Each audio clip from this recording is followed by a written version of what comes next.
গলদা চিংড়ি মাছ আর বাগানের পুঁইশাক রান্না করব। এই গলদা চিংড়ি মাছটা কিন্তু অনেক বেশি মজার ছিল। প্রথমেই লবণ, হলুদ আর মরিচের গুঁড়া দিয়ে ভেজে নিব গলদা চিংড়িগুলি।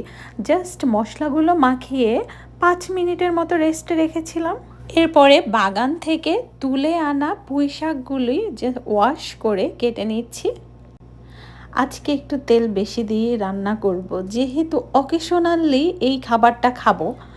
তেল গরম হলে গলদা চিংড়িগুলো ভেজে নিচ্ছি উল্টে পাল্টে। মাছগুলো দুপাশে ভালো করে ভাজা হলে তুলে নিব। মাছ ভাজার তেলেই বাকি মশলাগুলো কষিয়ে রান্নাটা করব।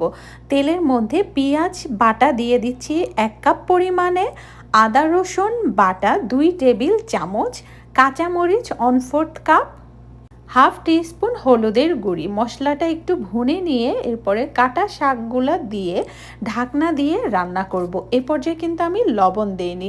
শাকটা যখন একটু সিদ্ধ হয়ে গেছে তারপরে স্বাদ মতো লবণ দিচ্ছি আর চিংড়ি মাছগুলি মানে ভেজে রেখেছিলাম যে চিংড়ি মাছ সেগুলি দিয়ে ঢাকনা দিয়ে রান্না করব। আর চুলার জালটা রেখেছিলাম মিডিয়াম ফ্লেভারে। লাস্টে ধনে গুঁড়া জিরা গুঁড়া দিয়ে উঠিয়ে নিব।